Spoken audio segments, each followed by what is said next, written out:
intricately connected. Really, if we can fine-tune what they call it that sixth sense, right? But we know it's our God self or our divine self, that intuitive wisdom. We can really glean a lot of information about ourselves, about each other, and about life. If we can really dial in and tune in to that unseen realm and stop maybe taking each other at face value and seeing beyond and trusting that gut, because we've all had experiences, right, where we get a really visceral sense, a gut feeling. You know, it's really about trusting that gut feeling before the head comes in to negate it, right, and question it, right? They even have a word for it, I guess, scientists now. It's called, I knew I'd forget, enteric nervous system.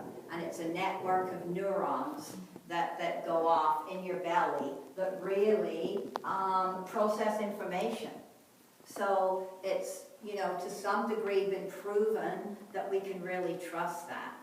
But in order for us to be open to that kind of intuitive wisdom, we have to let go of preconceived ideas. We have to let go of our belief system. We have to let go of what I would call our already listening of each other. You know, when we know somebody pretty well, we kind of tend to have what I call an already listening, like it's all the information we've already got about them, so we see them through those eyes. Does that make sense? Mm-hmm. But in order to be really tapped in, or that could be true for a situation or anything, in order to get really tapped into our intuition, we have to let all that go. Mm-hmm. We have to let go of any attachments. So we have to kind of clear ourselves completely, even of wanting something too badly or being emotionally invested in it, in order to open up to the infinite wisdom that wants to come through and as us, because all of that other stuff will block us from being the vessels that we're born to be. So she says we have to do this little, I forget what she calls it, this little prayer, because the intellect doesn't like this whole concept. No. Not at all. And it really likes factual evidence, right? So we have an intellect and we have a mind, and we can't pretend we don't.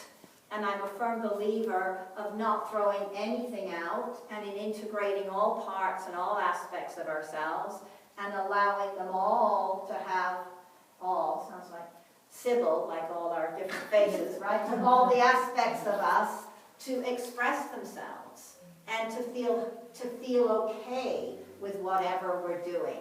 Because if we don't address our intellect's fear of living by our intuition, it's going to come up and bite us, you know? So what we want to do is sort of negotiate with the intellect and acknowledge that we know that part of our logical brain, it really wants factual evidence. It's not interested in woo-woo stuff. So, you know, we say to it, okay, you know, we're not really going to make any huge decisions based on this until we have some proof, some evidence. So we tell it that.